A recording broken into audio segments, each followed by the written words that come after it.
Good afternoon. My name is Lisa Cohen. I write under L.J. Cohen. I write science fiction and fantasy, ostensibly for young adult, but I find that more adults tend to read my work. I'm not quite sure why that is. I live locally in Newton and had a career for many decades as a physical therapist, so when my characters get injured, they are well and truly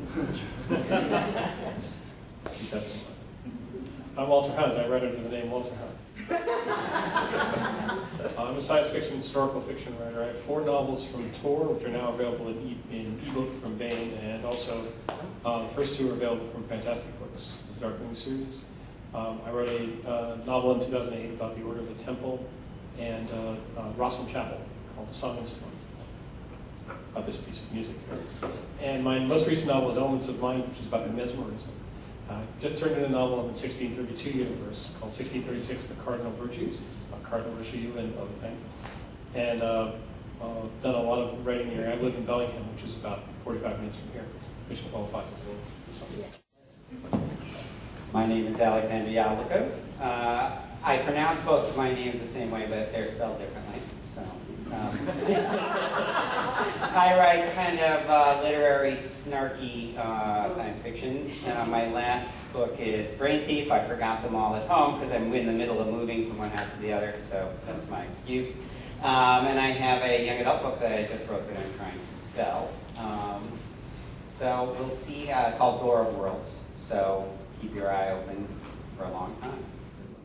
In charge of all microphones. I'm Jean Cavellos. I started out as an astrophysicist working at NASA, but really I like science fiction better than the real thing. So I got my master's in creative writing, I got a career in publishing, and I became a senior editor at Bantam Doubleday Dell, where I edited science fiction, fantasy, horror, and a bunch of other things. I left there to do my own writing. I have 7 books out. Some are science books, like The Science of Star Wars, examining the science behind droids and Death Stars and things like that. And then some are science fiction.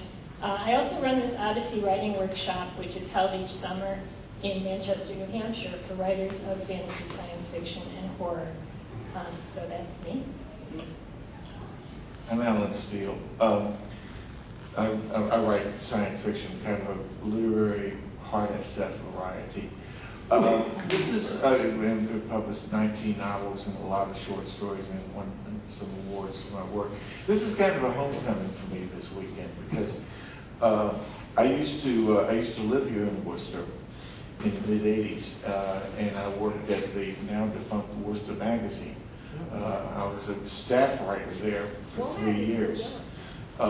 And in the evenings, I was going home after work and working on my first novel.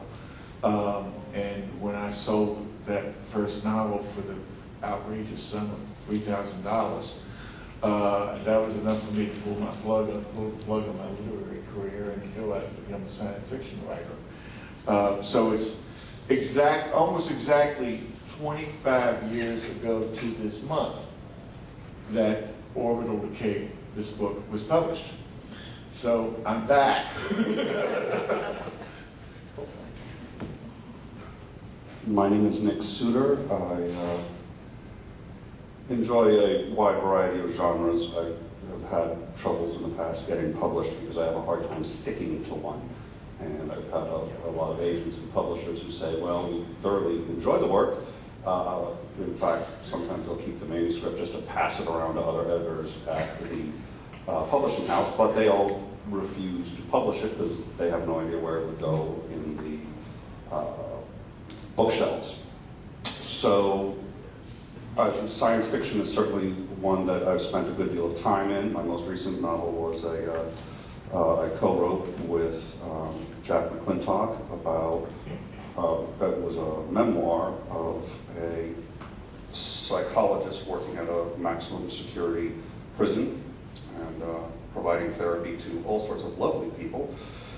And also wrote The Water Thief, which was a dystopic rebuttal to Ayn Rand's Atlas Shrugged. It's a novel, but I figured somebody needed to cogently say why she was quite brilliant and dead wrong about just about everything she ever said. So that's what I wrote.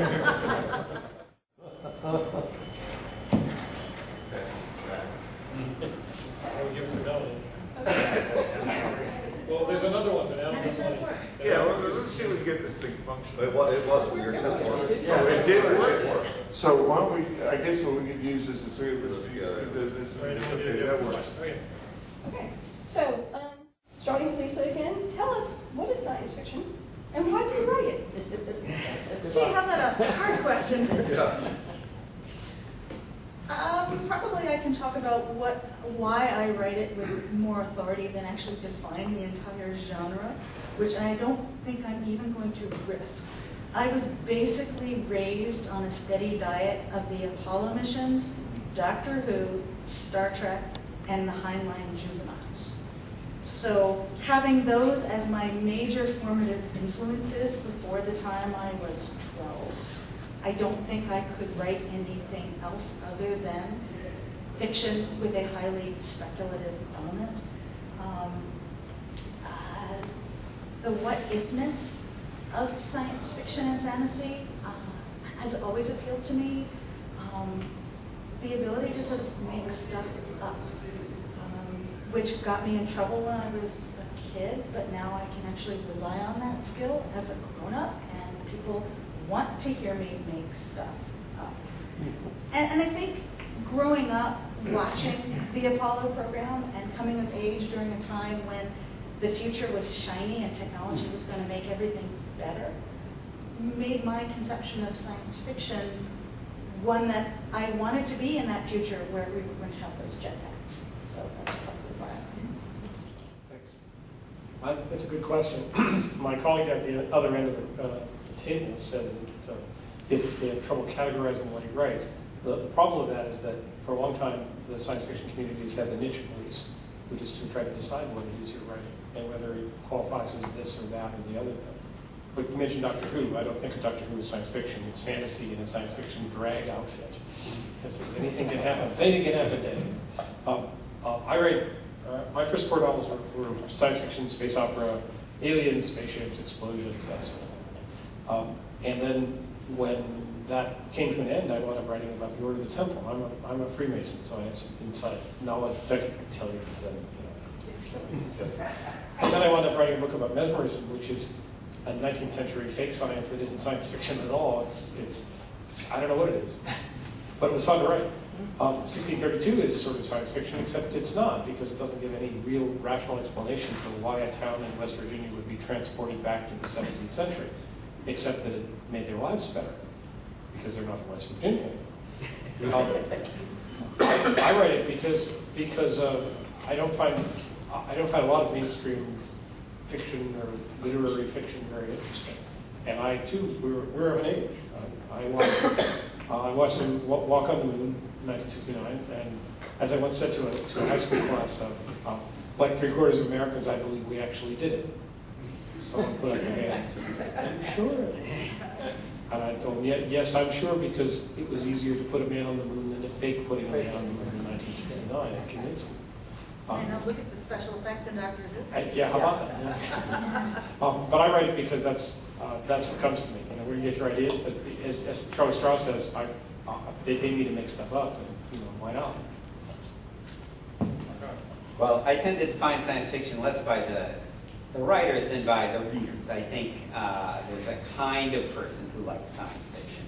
There's a kind of itch people have. And so I define science fiction as a literature of systems. People who like science fiction like systems. And so that's the underlying thing, what distinguishes science fiction from fantasy and other things. And it couldn't possibly happen. That's the other thing, that's what we like about science fiction. Now, why do I write it? Because I'm what Old English law used to call a sturdy beggar.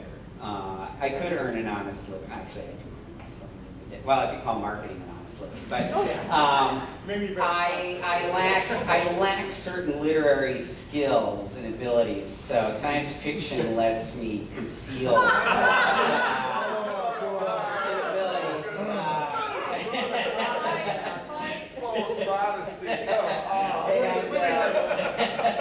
So that's why. Well, certain things we do better or worse than other things. But somehow, there's certain things I can do in science fiction that in literary fiction I'm not as good at. So, but on the other hand, I do like reading literary fiction and mysteries and a variety of other things. I just can't write it. So sometimes I'll read a book and say, this is fantastic, but I could never. I would love to write an Ian Pearce novel. Ian Pearce is a big fan of his work, and I could not do one of those, even though I write better than he. All right. Okay. I'll attempt to describe what science fiction is. It's a very diverse field, so that's the difficulty, I think. But in large part, science fiction is about examining human nature, the times we live in and the problems we face, and what is our place in the universe. Brian Aldiss defined science fiction as the search for a definition of mankind and his status in the universe. Who are we? What is our place? What are we doing here? What's the point of it all? Those are questions that fascinated me when I was young and have still fascinate me. And so that's why I'm drawn to writing about this. Usually we don't think of science fiction that way. We think of it as stories about robots and spaceships and mutants and things like that. But I think if you think about some of the science fiction that you love, it does that. Ursula Le Guin says science fiction is metaphor. It is not predictive. We're not trying to predict the future. It's descriptive. We're trying to describe the present world. And so when we see problems in the present world, or when we see human nature leading people to act in a certain way, then some of us as science fiction writers try to think up a different culture or a future or a technology that will help bring out that element that we want to examine. There's a famous old Star Trek episode where they encountered these aliens who were half black and half white. If you remember, like the half moon cookies, one was white on the right side and black on the left, and the other one was black on the right side and white on the left. And Captain Kirk was like, well, why can't you two get along together? And they said, well, you can't trust him. He's black on the right side. You can't trust any of those people. And, we're thinking, well, that's crazy. What difference does it make which side they're black on? But, of course, it speaks to us and our own problems with race. So anyway, to me that's fascinating, and making up a world where I can kind of bring out and play with these issues that I think are important is a wonderful thing. I guess my answer is sort of rooted in autobiography. And so you have to bear with me just a little bit on this one. As I mentioned earlier, I was a staff writer at WOMAG for a few years before I quit to become a science fiction writer, even though it was insane. Nobody quits a job for $3,000. The reason why I did this is sort of gives an answer to the reason why. I intended, when I was 15 years old, I knew I was going to be a writer, not just a writer, but a science fiction writer. But by the time I got out of college, my interest had shifted in writing. I was still wanting to write science fiction, but my primary interest had shifted to journalism. So the idea for a long time was, okay, I'll become a journalist, work for a newspaper, and dabble with science fiction on the side, write short stories, occasionally get a novel out, and maybe by the time I'm 65 years old, I'll be able to retire and write science fiction full time. So when I was working at WOMAG, I was spending my days doing investigative journalism. A lot of it science oriented, because it turned out my training was in science journalism, and they needed that type of thing at WOMAG. I was the one person on staff who really understood some of the issues, particularly with hazardous waste and so forth. But in the evenings, I was going home and having dinner and watching the news, and then cracking open a beer and sitting down at a typewriter, not a computer, a typewriter, and picking up this serious hobby project of this novel called Orbital Decay, and which I had started while I was in grad school, and working on that. And about the time that I finished about a year and a half after, about 2 years into working for Womack. And about the time that I was getting really seriously burned out at Womack and really seriously sick and tired of journalism, I sold the book. And so I said, okay, I'm going to try writing science fiction for a while and see how that works. And if I can't make it pay, then I'll go back into journalism. And as it turned out, I never went back into journalism. I just continued writing science fiction. Here's the real reason why I did this. Journalism is very factual in nature. You have to, they teach you 5 W's that need to be answered. Who, what, when, where, and why. The 6th W, though, is the one that you can't answer honestly, and that is, what's next? And that's what science fiction does. It answers, what's next? And that was increasingly, as I was writing my stories, I kept wanting to ask that 6th question and wouldn't be able to do that. The only way I could do that was in fiction, and particularly in SF. So it was by shifting from journalism to SF that answered that frustration that I had. So that's the reason why I'm now a science fiction writer and not working for the Boston Globe.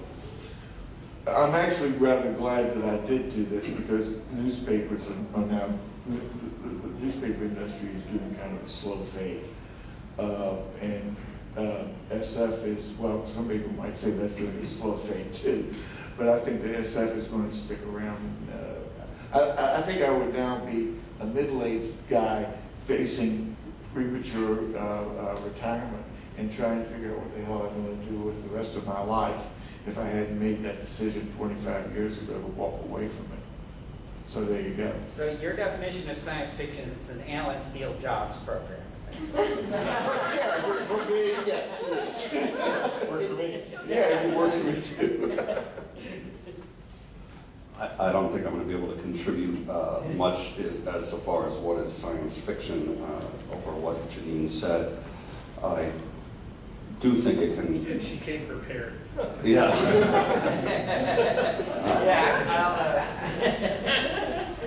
I do think that there are times when you write it to be predictive, to say this is where I think we're headed, a cautionary tale. For me, the story comes first, and then I figure out what the setting is, and a lot of times the setting is science fiction because it offers a phenomenal amount of freedom you can't get anywhere else. So I can create more freely in science fiction as long as the world is internally consistent.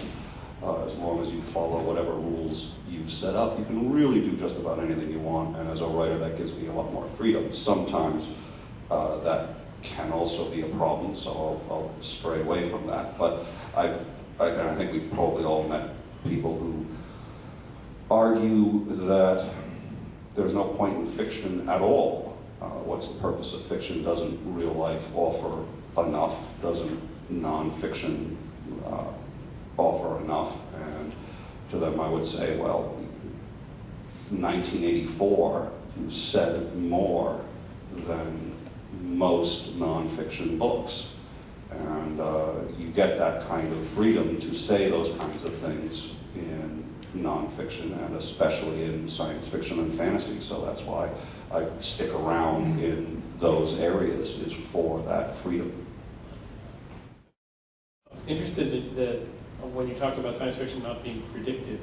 Well, I said it was. I think she had said it. It's not, yeah, okay. Well, that's right, I'm sorry, you changed that. So a couple years ago, I reread a book that was set in 2010. All right, in May 2010. In fact, I read it and was on a panel at the science fiction convention about it. The book is Stand on Zanzibar, which at the time it was published was the longest science fiction novel ever published. John Bronner. It was written in 1968.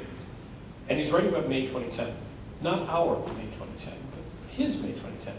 And just the idea of being venturesome enough to write about something that he could have lived to see, or certainly that a lot of his readers did live to see. Bronner died in the 90s. was a brave thing to do.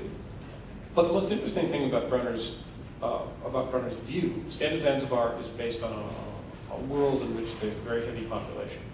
The premise of the title, the conceit of the title was that the time that he was writing was said that if every human being was assembled elbow to elbow, shoulder to shoulder, back to back, they could all fill the Isle of Wight, which is that little thing under England, right? And that by 2010 they'd be on Zanzibar. In fact, the last thing is that they're knee deep in the water around there. There's so many people. So this is the end about overpopulation. But if you look at it, 20 years after he wrote it, a bunch of things that he'd written about had come true, and a bunch of things were patently false. And by the time we got to 2010, a bunch of things that were true in 1990 were false again, and a bunch of things that were false then were true again. And he perceived some of the things that were going to happen, and he perceived some of the things that went completely wrong. But halfway in between, the predictions were all different. And he ventured the idea that he could come out with the 2010 that he conceived. And it was fascinating to watch how he succeeded and how he failed. But I don't know if that was the point of the book, but that was one of the ways it impressed me. Well, that's the thing about the misunderstanding, I think, of science fiction that it's supposed to be predicting the future or trying to predict the future. And when SF gets it right, it's usually by accident. And also it's in the details. It isn't in the gestalt. In other words, for instance, Robin Heinlein very much depicted cell phone usage, and as far back as 1947. I mean, he has in Red Planet, his published in, I think, 1947, 1948. He has in the first chapter, a kid pulls a telephone out. He said, I reached in my pocket and pulled out a telephone and called my father. And then, and a few years later, he not only used cell phones again, but he actually did a pretty good way of describing a couple lines of how they work. They bounced off towers. And so he did a pretty good job of depicting what it was. But this is just a detail. Those books aren't about cell phones. I mean, right, no more than Brunner's book is about 2010. It's right, about, exactly. It's about You could make a little pin that says SF, predicting possible futures since Mary Shelley. Yeah. And that's pretty much, it isn't about predicting the future, but it is predicting possible futures. Yes, and sometimes, this is what we had, I remember that discussion. Right, I think we were on the same panel, I think. Yeah, we were. And the point that I made, So you're serving leftovers to these people. It's all part of the when you get a good line, you regurgitate it over and over again. It's all part of a balanced full employment program. Right, exactly. He's audio animatronic. He's not. You're a future at Disney. I mean, when somebody writes, I mean, Let's steal, but here's kind of illustrating. Here's kind of the if the six of us were given this, if you gave us an assignment and said, okay, we want you to write a story about a story set in 2064. Okay, each of us, you're going to go out there and write a story set 2064. It doesn't matter what it's about. Just say it has to be set in that date. And so we sit down, think, and each of us will write a story set in that date. Now, I very much doubt that the six of us would write anywhere near the same thing. Each of those stories would be very different from each other. And yeah, I would be surprised if they were anywhere similar. And if we put them all into a time capsule, and then somebody were to dig them out in 50 years and read those stories like 2050. If we're still alive, we'd be really embarrassed. Yeah, we'd be really very embarrassed. And some of them would be not only wrong, they would be laughably wrong. But on the other hand, each of us might get a detail or something right. And somebody goes, oh, that guy did get zero gravity tennis shoes right. That's amazing. You know. Oh, yeah, the Steel Institute. Yeah, advanced. Intelligent cockroaches. How anybody could have possibly come up with this thing? No, we don't know. But that is the nature of it, because this is the point that I made then, is that in science fiction, a date is not a time; it's a place. Each 2064 is a different world that we create in that little cosmos. And that's essentially what science fiction is doing. It says more about the lens to which the author views life through Yeah, than anything else, really. yeah. But Yeah, that's- I still think whether or not the predictions come true, there are books that have sort of an overarching predictive element, and I would say Fahrenheit 451. What Bradbury is talking about there is censorship, and I don't think we've gotten anywhere near what he was talking about or concerned about, but I think he was trying to make a prediction about where at least we could be headed, and I think it was thematic, and I don't think it was these little details. This cautionary tale. Yeah, and in that sense, I do think the entire book, and people point to, okay, you had the walls that have a projected television. I think that speaks to what you were saying, but what I'm saying is I do think you can have a much larger thematic, at least attempt at predicting, and how close you're going to be is questionable. 1984 was written really before, if I remember correctly, before North Korea. It's in 1948. 1948, so right before North Korea fell into the dictatorship it's in now.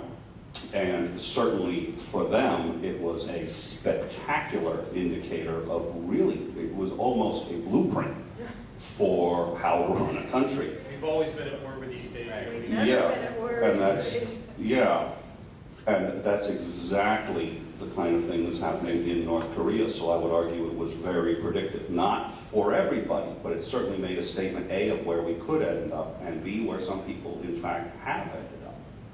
So that would be my argument. All right, well, I always have to take the role of court jester in these things. The thing is, it's not about which is the likely future, but which is the interesting future. Yeah. So, you know, we are writing books and hoping you'll buy them and read them. So, whether or not our book accurately predicts 2064 will not affect our sales in 2014, and thus it's irrelevant to our goals. Oh, but that was the question. Well, no, I mean it is, but our goals govern how our books are written. So to say, well, are the books accurately predictive of 50 years from now? That is purely accidental. But Although, if your goal is to have the cautionary tale, which I think you do have in science fiction, it may not be the majority. well, the if this goes on story is a legitimate, but it relates to the thoughts. To get back to what Gene was talking about, to the thoughts and emotions of people reading now. So it's not. It shouldn't actually be readable or interesting to people 50 years from now, because you're dead. They're not buying your books, and so. But what about classics? I mean, what about the Right. what about the idea that there are things that define time? You don't think Fahrenheit 451 is as interesting to people now as it was in 1951? It is, but it's interesting not because it predicts the future, because the idea, No, but that falls under the cautionary tale bucket. I don't think all novels are written, or all stories are written for the same reason, in the same agenda, for the same purpose, by the same people. There are dystopic things. What does Canticle for Leibowitz say? It says that Catholicism is cool. It says that in the far future, people may obsess over shopping lists and think that they're holy documents, and it's maybe he's telling us that some of the holy documents we consider today are actually shopping lists. No, or it's telling you to be careful how you write your shopping list. You never know.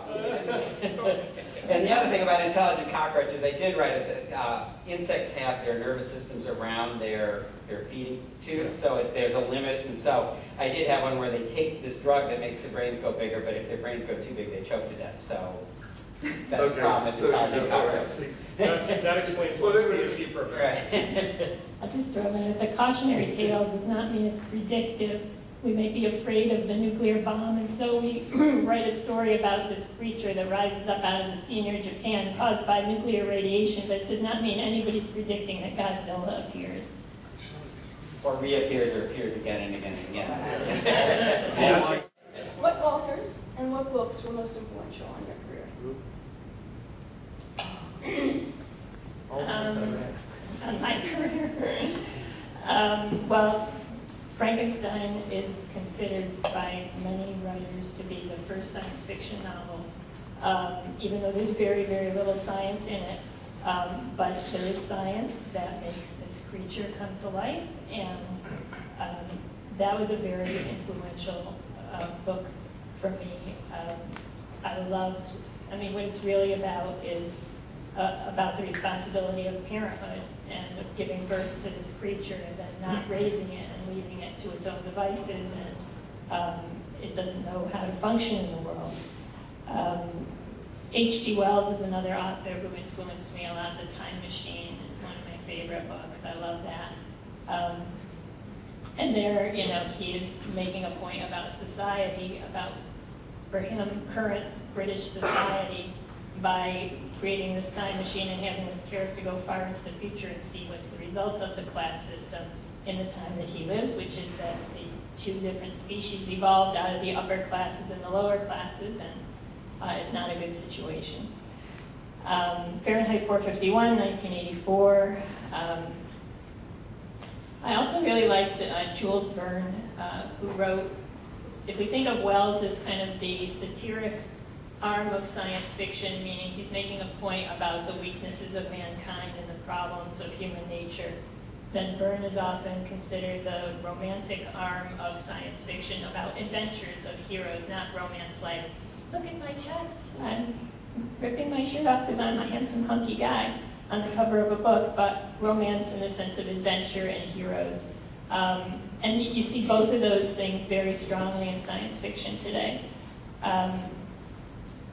Other books are probably so obscure that nobody would know them, but you know, like I love books. Okay, here's a confession for the videotape. I love books in which people get killed in a variety of creative ways. So there was this one book called like Horoscope 24 or whatever, where they went into a labyrinth. She forgot to mention she also used to edit a line of horror books. Yes, I do enjoy horror, and most of my science fiction has horror in it. I think some of the best science fiction mixes with horror. Often the things we see when we look at mankind are not all that pretty. Stephen King I loved, but anyway, Agatha Christie, like, and then there were none, right? Series of people getting killed off in various creative ways. Anyway, that's where it goes. People die. It's amazing. That's probably too much information. I always never know how to answer that question because I'm always afraid that if I start ranting on authors who have influenced me, people say, "Oh, well, if I go read his books, then I'm going to be reading something new or like those authors," you know. Whereas some of the things that authors who have influenced me, you can't tell it from reading the fiction. The influence has been subsumed. The first author who influenced me in a profound way, so profoundly that I became a terrible imitator of him when I was a novice writer, was Harlan Ellison. But now you can't read my work and see that overtly, at least. You can see it maybe thematically in certain places. But my work reads absolutely nothing at all like Harlan's work. Nothing. Nobody writes anything like Harlan does. On the other hand, the work that I was very surprised when I started getting published and was finding my work compared to Robert Heinlein's. And I read a lot of Heinlein when I was a kid. I went through a jag of it. But I never at any time sat down and said, okay, I'm going to write like Robert Heinlein. It came out that way.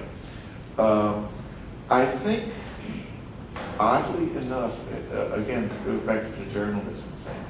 I think, oddly enough, the work that influenced me most wasn't science fiction at all. It was journalism. And it was people like John McPhee, Tom Wolfe,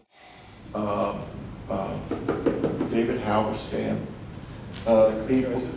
people of this nature who showed me how to write very clear, easy to understand prose. I mean, being a journalism career taught me how to write in a way that people could understand on the first pass.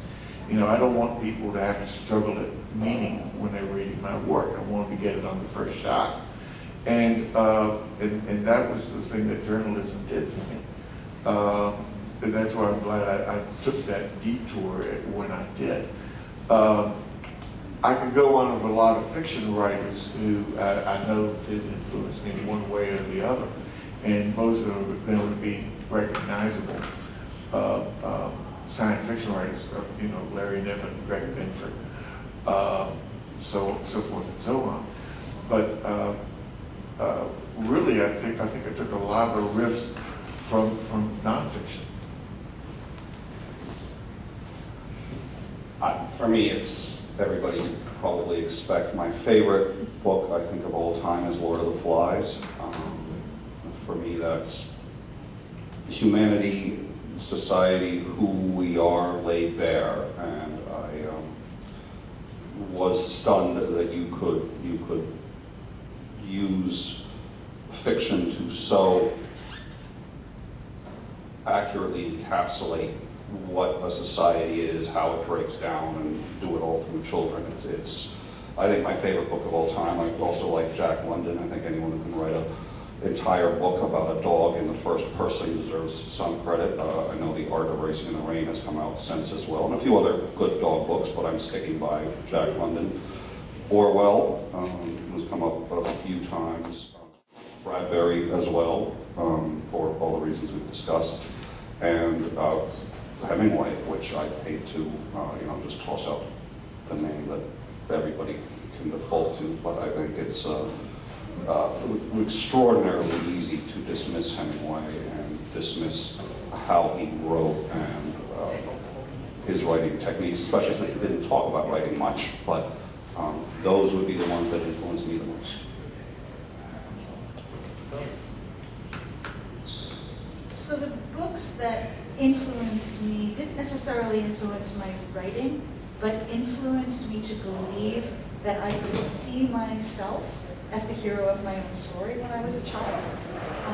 And I owe a huge debt to libraries because I spent a lot of time in them growing up. And I was a voracious early reader, and by the time I was, 7, 8, I had read every book in the children's section of the library. And I actually remember taking a pile of books to the circulation desk and bursting into tears when they told me I couldn't take them out because they were adult books. And they called my mother, and she ended up having to come to the library and write me a letter that said, just let her take out whatever goddamn books she wanted. So I had that too. So I gravitated very early on to science fiction and fantasy because those were the stories in those days that were sophisticated enough in terms of language, because I was a really solid reader, but didn't have emotional themes that were inappropriate for a younger reader. And so I discovered the Heinlein books. I discovered A Wrinkle in Time, which 50 plus years on, I have recently reread. That book actually holds up. It's surprising how well that book holds up. Bradbury's short stories. I had a tattered collection of Golden Apples of the Sun. I read those stories hundreds and hundreds of times. I'm thinking John Brunner. The other book of John Brunner, which was Shockwave Rider. Yes. Talk about a cautionary predictive tale. Yeah, computer virus. And the sense of social media and who we are as a group and whether or not how we measure our identity. That book is a fascinating read. And I actually now own it in hard cover because I bought it at a dealer's room. And I reread that book every couple of years, and it still has the power to shape me. It may not be the best written book in terms of its prose, but it had a huge influence on my life. I mentioned the third Brunner along with Zanzibar and Shockwave Riders is The Sheep Look Up, which is his, cautionary tale about pollution. And it's a fascinating piece of writing. I guess I don't have to mention Brunner, Bradbury, and see who else I don't have to mention. I'll mention C.J. Cherryh. who writes, a wonderful writer and a really nice lady. She was very encouraging when I had a chance to speak to her before I was published. Larry Niven the same. And I guess I have to mention Ursula Le Guin because it's hard for me to think about reading or writing anything in the genre without thinking about Le Guin. But I'll mention a non-genre writer who inspired Brunner to some extent in his style. And when I first had a literary agent, I got the quiz, and he said, "So who's your favorite 20th century novelist?" And I was supposed to say, Hemingway, who I'm fond of, or Faulkner, who I'm not fond of. And I said, John Dos Passos. And he goes, John Dos Passos? Who reads John Dos Passos? Oh. And John Brunner, USA. USA Trilogy, yeah. Amazing piece of writing, and uses all kinds of mixed styles. And on my earlier writing that you'll never see has experiments in mixed styles. Newsreel, interview, television shots, disjointed prose, autobiography, all kinds of different things. Dos Passos is a brilliant writer. I went through a jag of reading everything he ever wrote. Yeah. Dos Passos is an interesting character. In the 30s, he was conservative. He was conservative. 30s, he was a lefty. By the 60s, he hadn't changed his opinions, and he was a Goldwater conservative. The thing about Dos Passos, two things. One, when I read the 47th parallel, and I was not aware of 42nd parallel, Okay. and I wasn't aware of the fact that Brunner had been emulating him when he wrote Stand on Zanzibar.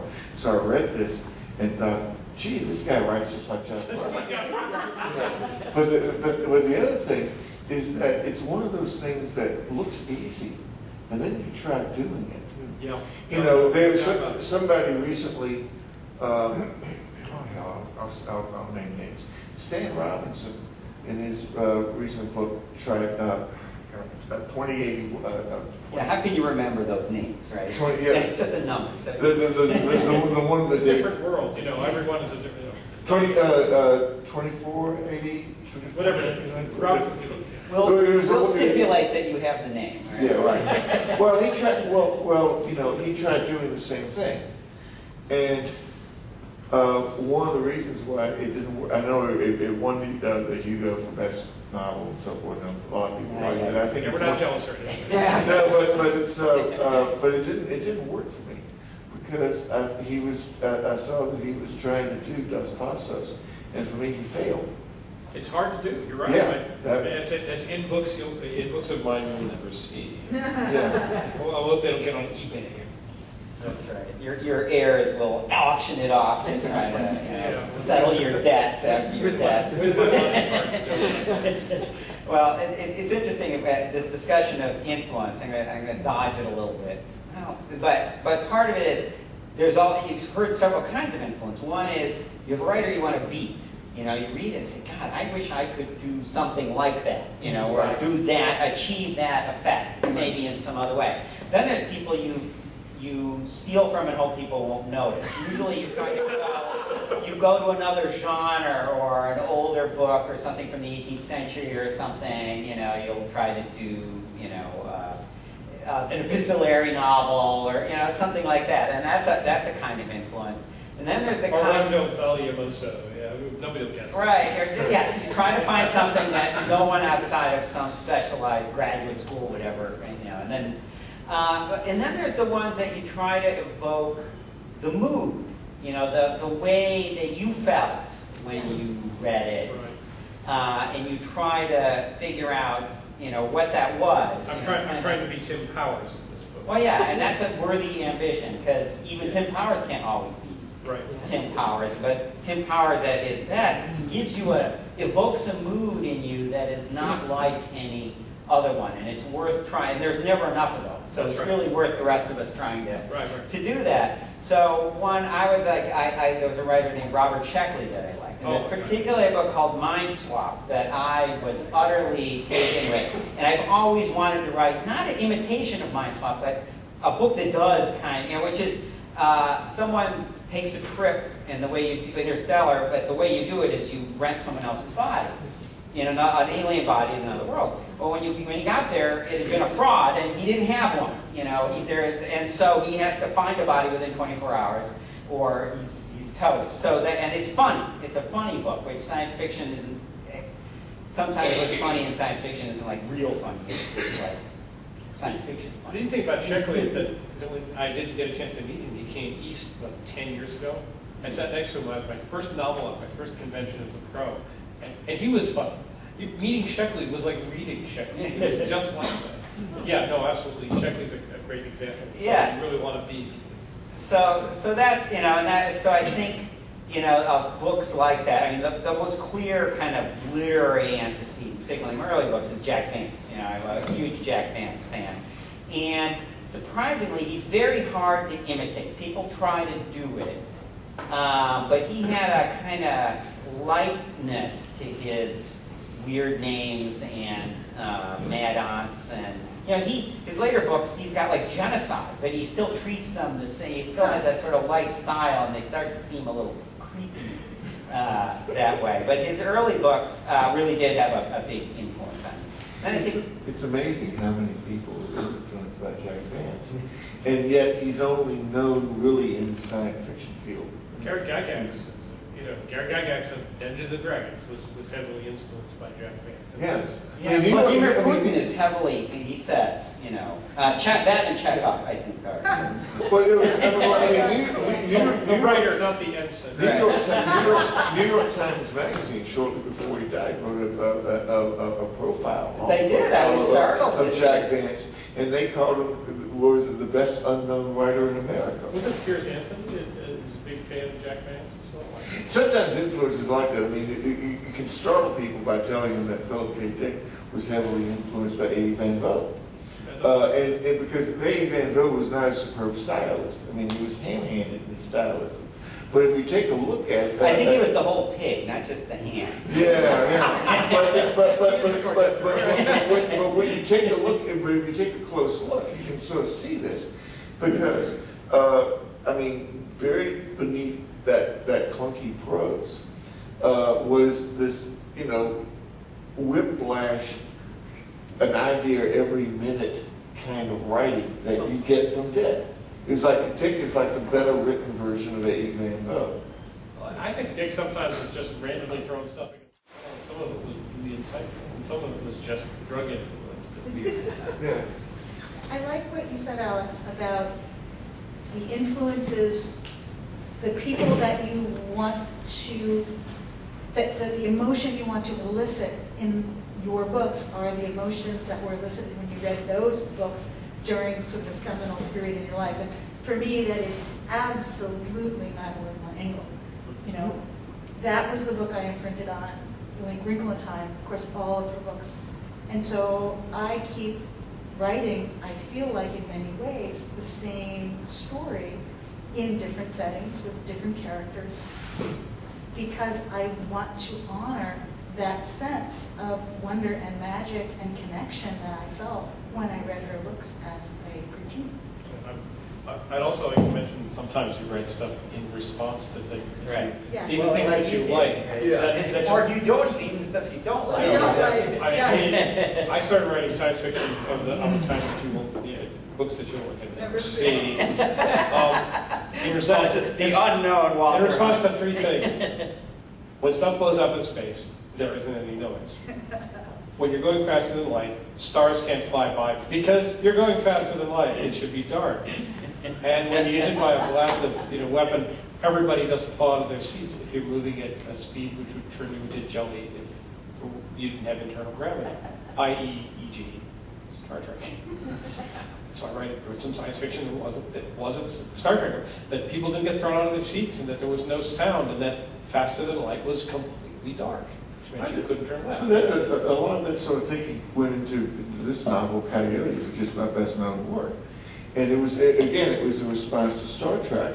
I wanted to write a novel about series for most of us, right? Yeah. Well, no, I was thinking, actually, I was really thinking more like this Next Generation. Oh. Next Generation was on when I was conceiving the book, and it was, and I looked at this and thought, it doesn't, maybe we should write a novel about interstellar exploration where the starship doesn't get there in days. It actually takes centuries. That you don't have a specially trained crew who are all happy to relationship and are gung-ho for the purpose. And they all get along with each other perfectly at all times. When they get to the planet, it doesn't look like a park in California someplace. Vancouver, which is where everything's filmed now too. Yeah, oh, yeah. That's just a special effect. You can't. They're not walking around in their pajamas, and you know, and they don't have the technology to be able to replicate whatever they need to do at any time that they want it. That is essentially a survival story. So yeah, negative influence can be. I mean, television is one thing right there. But it goes at the literary level. I mean, negative influence can be just as. So it takes a certain amount of intestinal fortitude to take on things that are much beloved. Or do Or that is distasteful to you. Both true. Yes. Well, do you want? I'm curious about how the water thief came about in that way. But not that you're on the spot. I Well, read. he's got the big sign up. Yeah, I know. I read it. Well, and at first I thought I'd be coy about the fact that this was expressly written as a rebuttal to Atlas Shrugged, and then Kirkus Review said it was an excellent rebuttal to Atlas Shrugged. So I said, okay, I'll stop being coy about it. Yeah. I read the book. I thought that she had absolutely impeccable logic. I thought she was absolutely brilliant. I think a lot of her detractors don't really pay attention to what it is she's saying and don't understand what she's saying. Nonetheless, I completely disagree with all of her conclusions, and I have a BA in philosophy. I don't allow myself to feel those things simultaneously without sitting down and figuring out why. Sat down, figured out why, and started. I said, well, I could sit here and actually just, write a philosophical essay, an actual rebuttal, or I could write a story that in my mind, if you take all her rules and instead of having them being applied by John Galtz and by Dagny Taggart's and all these other people, having her rules but applied by real human beings, what would you get? And that's what I wrote. And it really assumes that she was right about everything, with one exception, which was this idea that everybody is John Galt. And you take that out, and so this was intended to be what would realistically happen if you applied her rules. Yeah, and there's a community in, what is it, Chile or Argentina, where the Southern Galt, and it completely failed because it doesn't work. Well, and this is actually, and this is why I do get into the whole predictive element of it, is because after the Citizens United decision, it's still in the process of writing this, and in this book, everything's privatized, absolutely everything, air, water, your futures, and I did put the privatization of people's futures because in my mind, that's the only thing we will. I mean, stock market derivatives, we made those only because we ran out of stuff to sell. And I'm stunned that nobody, at least as of when I've written this, had thought of actually privatizing people's futures. Now there are 4 or 5 companies that are doing it. Aaron Foster had his futures privatized for $10 million, and they're available for sale. The company Upstart is... Buying a soul on eBay is creepy. That's Yeah. that's just bizarre. Well, it's your futures. It's the same thing as it's the same thing as buying pork belly futures or anything else like that. So are there puts and calls? I mean, can you go short on someone's future? Oh, absolutely. Well, then Aaron Foster got taken out, and everybody who paid $10 million to get in on his futures. But Upstart is also privatizing futures for students. So if you don't want to take out a student loan, you can privatize, say, 20% of your futures, and that means 20% of all your income from now on will go to this company called Upstart. And that was, I put that in the book because I said that's the only thing that's left. And 2 or 3 years after I wrote it, it's out there. It sounds like John Hersey's The Child Buyer, which is a creepy story about essentially taking people who have great potential and converting them into thinking machines. That was one of the first adult books I read. Yeah. I was riveted to it. Yeah, and that's not Hersey's genre. I mean, you got to wonder. I mean, he wrote.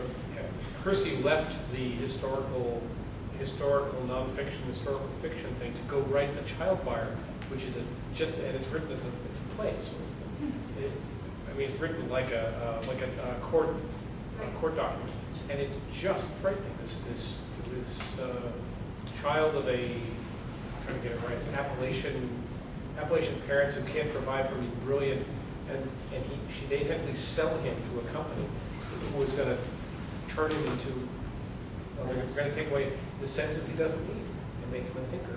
And he's all for it because they get a living room set, a fridge and stuff, and they sell all of his future so that they can have a present. They figure, well, he's better off that way. That's John Brunner's, the commoditization of everything is definitely part of the shockwave writer. Yeah. You know, and to see kind of that logical conclusion, that's quite frightening. So it's all been downhill since John Brunner. If you look at still my, is really powerful and very, very popular. the most common review I get on Amazon.com is, great story, I loved it, it's 5 stars, depressing as all hell. And Second that? yeah, I've not had anyone, I've been fortunate enough to everybody who it's affected deeply and made profoundly depressed still loved it, so I've been fortunate in that respect.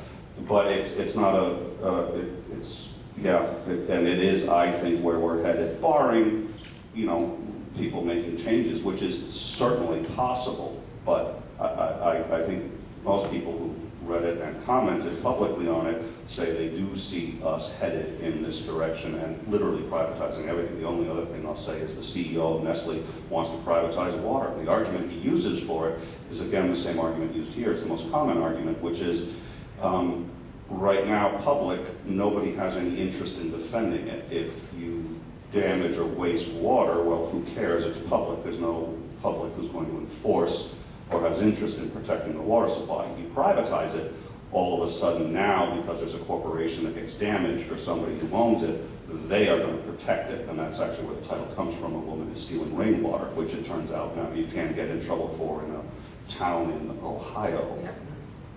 So, and again, leading to the predictive nature. Yeah, the Colorado Basin, the states upriver from like Arizona, they're all annoyed because they're people downriver from them are getting their water stolen from them. So, I don't think we're far off. I think it's predicted. So there. That's why I took umbrage. That's it. There you go. Okay, we're going to move on to a new subject. You guys should know that I'm very involved in linguistics on a very amateur level. Linguistics really fascinates me. So the next question I'm going to ask you guys, science fiction often takes place in the far future, or on another planet, or among aliens. How have you handled the linguistic challenges of these kinds of scenarios? Have you invented new slang or new languages? Did you create new idioms to match the culture of your story? So I actually find that really fascinating as well. And I come to fiction writing after a very long time writing poetry. So use of simile and metaphor is one of the main tools of poetry.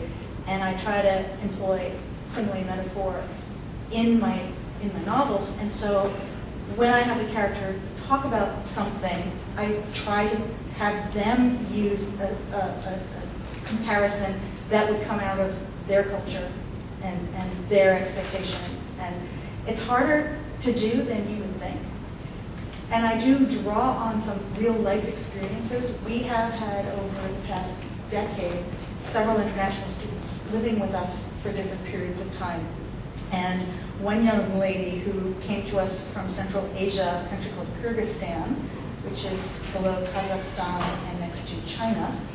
And her spoken English was impeccable, but she never did get turns of phrases. And she would sit at our dining table and it would look like she was watching a tennis match as we would sort of have this repartee going. And we would finally, I remember one day using the phrase when hell froze over, and she had no idea what that meant. So we were explaining to her that, well, it's something that will absolutely never happen. And she said, in Kyrgyz we say, when the blue crab climbs to the mountain and whistles. And so that has always stuck with me, and so I try to collect idioms from different people's cultures so that I can then bend them and shape them into some of the work that I use. I duck the whole language thing. Everybody speaks in whatever common tongue, and And it's definitely a duck, because I am not a linguist. Quack. Crab. Blue crab. Blue crab. My grandfather. It's a landlocked country. Oh, well, that's true. My Italian grandfather used to say after, now I will go and confess myself to a deaf priest. Which I think sounds better in Italian. Well, in my first novel and subsequent ones, one of the concepts is that the aliens that they're fighting have a language which is part verbal and part gestural. They have wings, and the wings do some of the talking. And if you get the voice and don't get the wings, you don't get the whole story. So they've been misinterpreting everything that the aliens have been saying for years. And finally, an event happens where a human is able to read the wing positions and suddenly realizes this. And he uses this to communicate. And he's a Marine. He's not who you'd expect. And he makes this breakthrough, and they have to deal with the fact that they understand the wing positions. Now, my wife and I were both students abroad when we met. She was in Switzerland at grad school, and I was in Germany as an undergrad. So I speak Spanish and German. She speaks German, French, Spanish, Portuguese, some Italian, and knows a few choice curse words in Greek, and I assure you I've heard them. When she was, 10 years old, she studied Latin in a French language school in Brazil, where they speak, as you know, Portuguese. Wow. Yeah, so if you can get through that, you can get through anything. Our vacant spot is we don't have any Oriental languages. But as I read more and more, I've read Clavel or Sartre, and beginning to understand just how complex the worldview is. If you don't want to go through the pain of learning Japanese or Chinese, you can always read Geiger K. It'll give you the sense of how Oriental languages work. But I think language is very important, and I don't like the universal translator idea because it's hard. Not just because of blue crabs and deaf priests. It's hard because people communicate with words you understand and concepts you don't. Right. And Google Translate isn't going to deal with It's that Star Trek episode with the metaphor one. So-and-so with his Niagara. Yes. Wasn't that brilliant? That was a brilliant. And they're sitting at the fire, and he's telling him Gilgamesh. That was when I am not ashamed to say that episode brought me tears. Got man crush on John Luke Picard, I'm telling you. But Before you go any farther, I'm saving you from yourself. And that's stuff you'll never see, yeah. Yeah, that's right. I think we're hearing a little too much about stuff. All right, I don't actually have a good answer. And it's on video. I don't speak very many languages, and yeah, my people generally speak some form of English, sometimes implied. My second book involved intelligent dolphins, so that's probably the close who are essentially tortured by Russian researchers into speaking and then won't shut up. That's kind of the theme, and you really don't want to hear what dolphins have to say. But that's as close to linguistics. And I read Language Log, which is a great blog about linguistics, which every single post teaches me how little I actually understand about the subtleties of. And science fiction writers like often using linguistics, but we usually have read an article or we like the Sapir-Whorf hypothesis or some. Many science fictional ideas are actually ones that are already superseded in academia. We pick like stuff a generation or two back to do our fiction on. So don't rely on us to give you an insight into that. So I'm quacking as well as Okay, so my current novel in progress is set 20 years in the future, and if you ever want to do anything really, really, really stupid, write something set in the near future. Because these days, the future is changing so fast, the present is changing so fast, there's no way to keep up with it. And I've been working on this book for some years now, so the technology that I've invented for this book has been stolen out of my head. I swear, I now wear a foil hat on my head while I'm writing. I, Apple, and various other companies, all these things that have come out, I invented them first, I swear to God. That idea was mine. So it's a very stupid thing to write about the near future. And one would think that language is not really a factor in writing about the near future. However, if you think about what words we used 20 years ago, in 1994, there are many words that we commonly use today that didn't exist in 1994. Words that are now in our dictionary that were not in our dictionary before.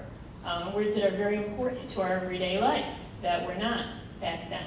So I have tried, in addition to inventing the technology, to invent a language, words, phrases that go along with that would make sense to people who use that technology. This is nothing new. I mean, bungalow, monsoon, veranda, those were all added to British English. Right, well, And language is even- constantly changing. Even words that have been around for a long time, we're using differently, like the word literally, Mhm. and the way Well, in which it we use impacts me very unhappily, let me Yes. say. Well, that use of literally has been around for Literally. literally centuries.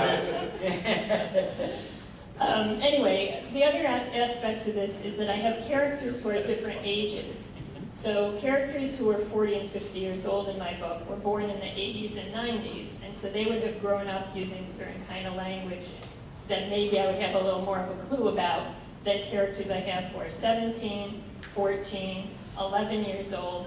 All these characters are going to speak differently. If you speak to 11-year-olds now, they use a lot of terms that I don't know what they are. Yes, that's a part of aging that I really love, not being able to understand the young anymore. Exactly. So there's kind of a slightly different language for each of these Spend a little time on characters. Tumblr. Yeah. I prefer not to. My daughter's on Tumblr all the time, and I just... It is a little scary. Yeah. Dad, stick to Facebook, she says. Go on with people. I don't use, I haven't done very much in the way of inventing alien languages in my stories. I mean, unlike Walter, I've cheated with the Universal Translator. Hey, it's okay. The one time that I made an effort that was a short story that was published in a recent anthology, Old Mars, where I was writing about an alternate Mars, and so I had, a habitable Mars with aboriginals. And I had to come up with a bit of a language there. And so I didn't try to really make so much as an effort to do a language as to simply get something that sounded phonetic enough that it would pass muster, that it had a certain amount of verisimilitude to it. And that was deciding that, okay, this is going to be whatever this language is, it's going to be based on consonants, and you're not going to have a lot of vowels in there. So you use too much oxygen, you don't? There was The vowels have been privatized. Right. So, consonants are still public domain. A piece of paper, I was sort of writing down words that sound like. Yeah. Yeah, the way it was. Actually, I was sort of, you're right. Actually, I was kind of thinking on those lines. A lot of wow, W sounds to it. A lot of W and M's and so forth. It's the Western Massachusetts influence. Right.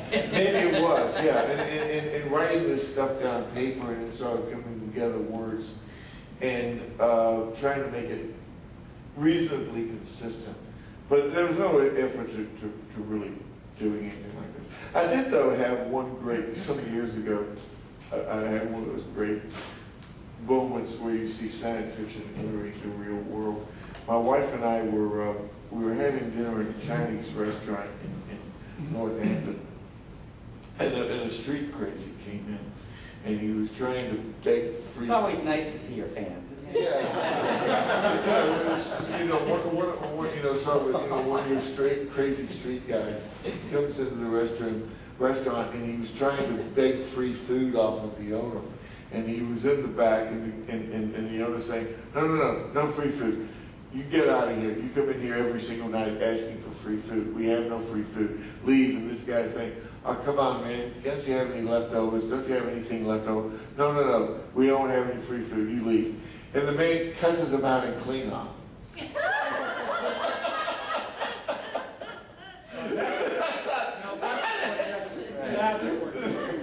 That's great. How did you know it was Klingon? Because he said so. The guy said whatever it was, and he said, And that means, I won't repeat it, in Klingon. People get married in Klingon. Now I have to tell a story. Plus the term paint sticks. I want to answer the question, but I have to tell the story. Chicago Hospital, they put out an ad requesting Klingon translators, and what had happened was somebody received a head injury and lost his natural language, but did not learn and did not lose any learned languages, and the only language he had ever learned was Klingon. So they're trying to sit here and tell him he's got a brain injury, and they need an actual Klingon translator to explain it to him. So they put an ad out in the paper looking for it. Reuters has a, oddly enough, service where they will send you the most bizarre stories happening in the world today, and that was one of them. But to answer the question, oh God. I have to say, I think as a writer, do yourself a favor and take this one extraordinarily seriously. Now, I don't, but that's just my advice to other writers. I think the problem of language cannot be overestimated. I think it's excruciatingly difficult to do it right. I think it's a lot like music in the movies. If the music's done right, you don't notice that it's in the movie. You have no idea it's there. If it's not there at all, you notice. And if it's not there at all, and it really should contribute to the movie. Now, I think of Twain, who was able to really, you know, the voice of Holden Caulfield or anything like that, where it is really the difference between a good book and a spectacular book. And when you take a look at Tolkien, the amount of time that guy spent actually creating the Elvish language for using, what, less than 5% of it. Unfortunately, what happens is, I think it's an extraordinarily important thing to do. I think every character has to sound unique. I think that's not just in, that has to be in speech patterns, how they organize the grammar, how they do all that stuff. I don't always have time to do it. And it's a law of declining returns, as is most writing. And Tolkien wasn't able to write 20 books, and the reason was because he was busy writing Elvish. So I think I try never to use the universal translator. Having said that, that's an ideal that you have to pick quantity versus quality. I have a lot of books I want to write, so I always pay strict attention to it. I always make the best effort I really can to make the language unique, but it is something that I don't spend as much time as I'd like to or advocate others do. You got a story to write. We have an interesting challenge in the 1632 universe, which has almost 7 million words in print, which is amazing. Because we take these Americans and we drop them back into the 17th century, Eric Flint's idea was that they would evolve a sort of patois, which was some English and some German, which is called Amideutsch. And it has lots of English words that are interspersed in German, and lots of German words that have sort of made it into English. And we don't dwell on it too much. What's the most fun is writing things where the uptimers have to explain some concept to the downtimers, uptimers being from 2000, downtimers being original resident in the 17th century. In Cardinal Virtues, in the book I'm doing it, there's a circumstance in which they have to explain Elvis. Elvish? Elvis. No, Elvis Presley, right? He's a guy. They have to explain what circumstance makes this a mandatory. They have somebody who's believed to be dead, but they're not sure that he's dead. They think he may still be alive. They say, well, you know, Elvis Presley. He died in 1977. He got weird toward the end. And then people keep seeing, there were Elvis sightings. They say, oh, they saw him performing, right? No, they saw him like trying to catch a bus or washing dishes. Wait a minute, the famous performer was washing dishes? That's the most ridiculous thing I've ever heard. So then they have to explain, you know, he's doing an Elvis, and they have to explain what that means. Because they can't imagine the idea that anybody would go native like Elvis supposedly did in every tabloid. So they have to explain uptime concepts in the downtime context, and it turns out to be a very interesting challenge. And I think every 1632 novel has a few of those in it, and it's great fun to do. You do it right. I'm going to add for language is Clockwork Orange. Yeah. Where, oh my God, yes. So that's a great example of the reward you can get, and hopefully with minimalistic effort. I forgot to say, there is one time that I also tried to make an effort at doing this novel. hex, and I said I wanted to try to pick a written language.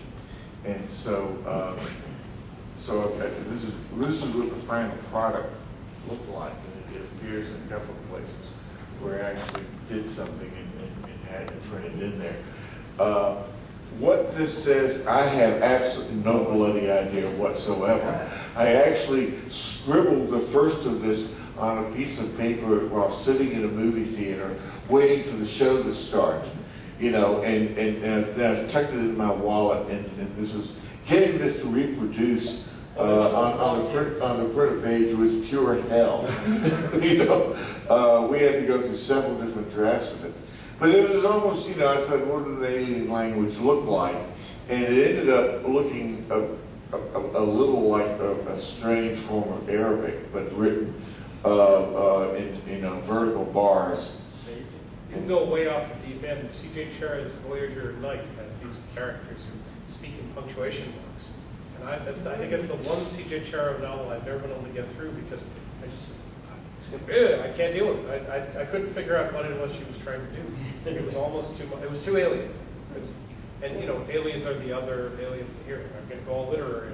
Aliens are not actually, you know, people from outer space, but in fact are us in disguise, and we're trying to depict some aspect of human psyche. This was no aspect of human psyche that I had handy in reach.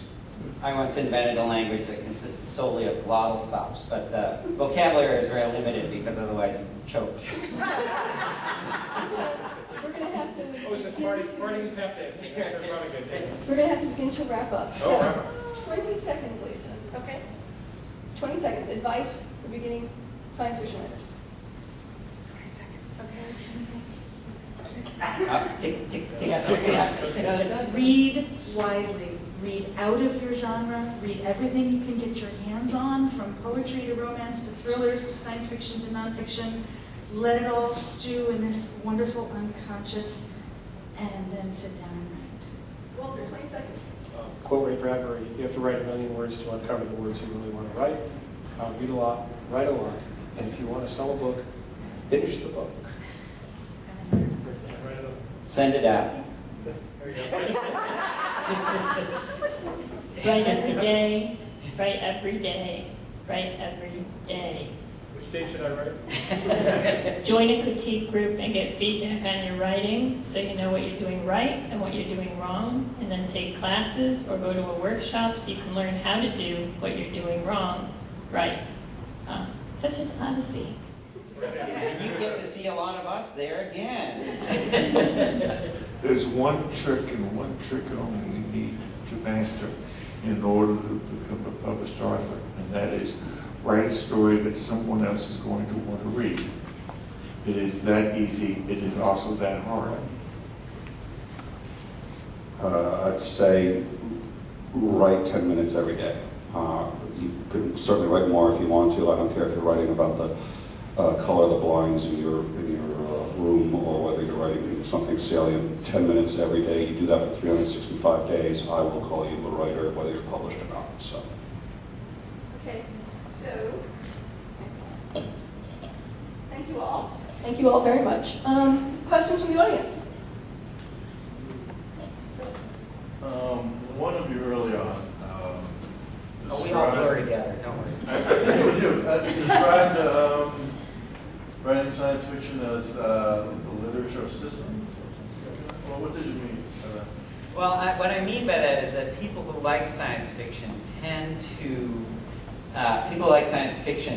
it appeals, they don't see the world as a disjointed series of events. They really do like to feel that there's an underlying structure to it, and that's the science. That's why it's called science fiction, not about science, but it works kind of the way science does. And I do feel that the things that, when science fiction tropes get used in popular fiction, that's what drives science fiction, the native science fiction mind, crazy. It's like, well, the robot wouldn't act like that. That's just a plot thing, you know. That doesn't make any sense. So for us, you know, we'll push the envelope, but we have an envelope. There is an envelope. That's actually the best way of putting it. Thank you. Glad to help. Solved another one for you, says Walter.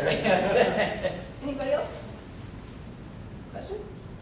How do you find a critique group? Do you live locally? Yes. Okay. Oh, we all do. At the Everyone internet. lives locally. Right, with the internet, everyone lives locally now. Nick My Soutter, wife reads the first drafts. Nick Soutter at the end of our table here runs a writer's workshop that meets 2 Mondays a month, the second and fourth Mondays a month at Barnes & Noble on Main Street. And Yep. several of us here today are part of that group. It's free, come on down. It's, writing is an extraordinarily solitary profession, and my wife insisted I do something to get out of the house before I end up on a clock tower. So I do a writer's workshop. So save us all and go. This guy's a crack shot. Please go. Before they privatize, it's free.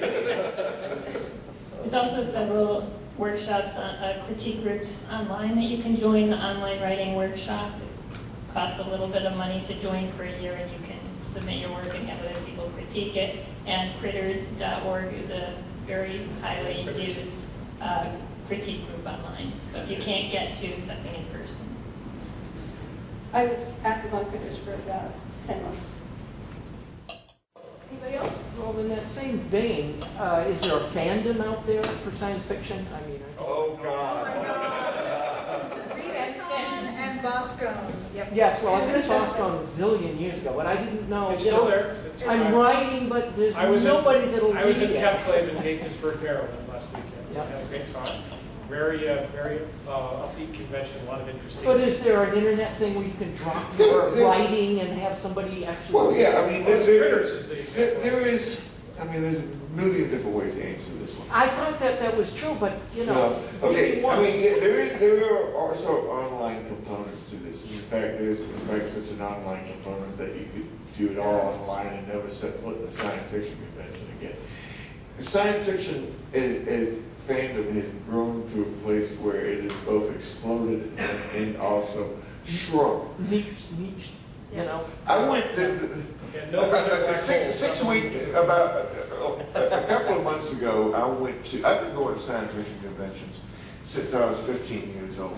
Seriously, since 1973 was the first time I walked into an SF convention.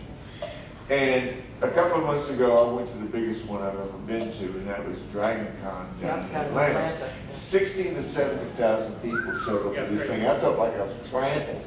And I don't think that, and I don't think that a dozen people there had heard of me, heard of my work, or even cared.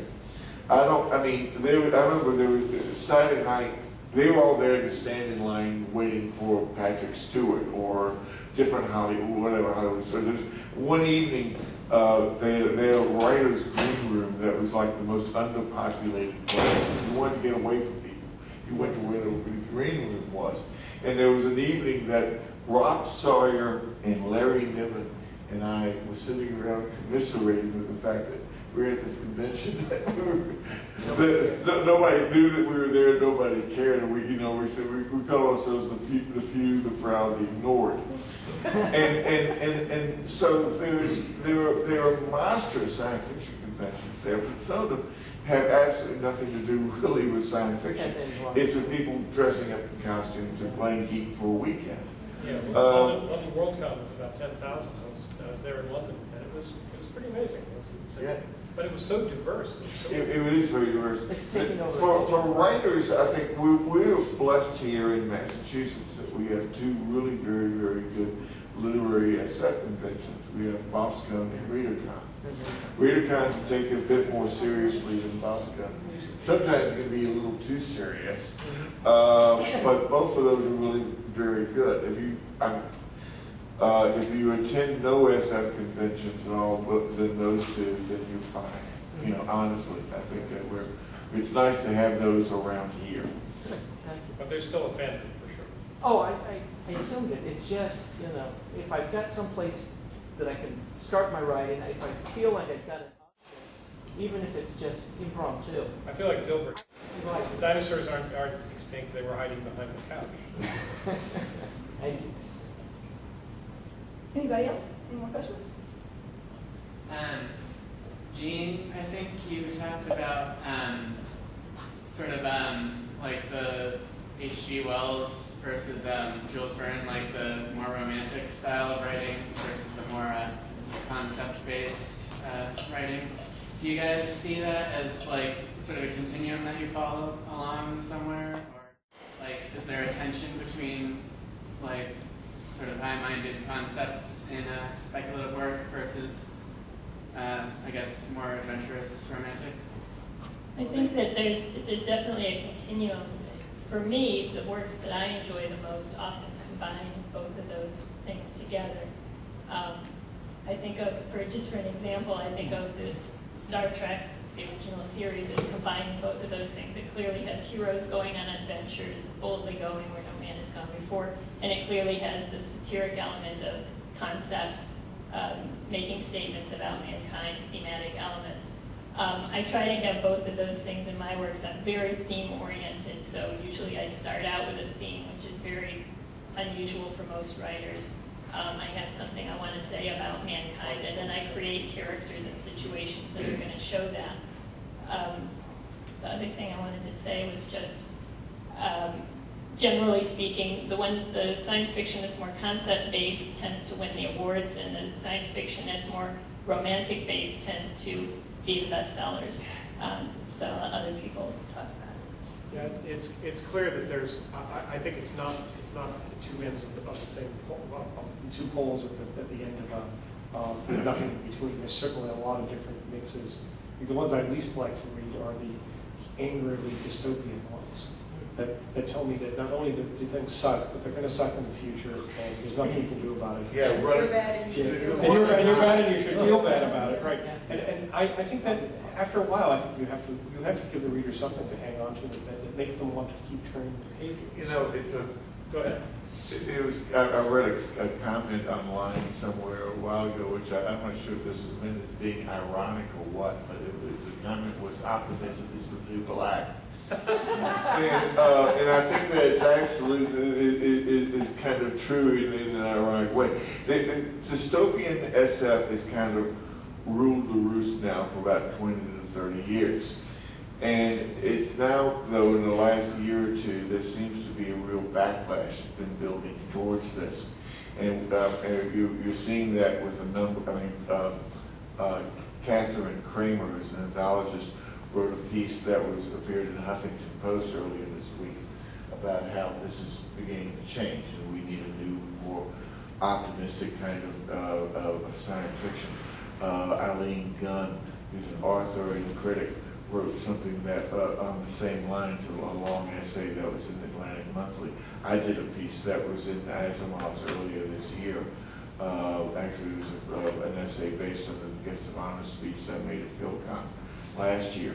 There's a lot of people who are now saying sort of enough is enough. You know, we're been there, done that. Let's move on. There's enough things in the news that are sufficiently dystopian that we want to escape from them and read fiction. Well, excuse me. You dystopian, you. Contrarian, you. I'm going to have to break in now. We've just about run out of time. I have about 6 more questions, and I wish we had about 3 more hours, but unfortunately we don't. So I want to tell the audience that many of our authors brought books along. I hope you will take advantage of the opportunity to buy a book and get it autographed. And let's thank everybody for coming.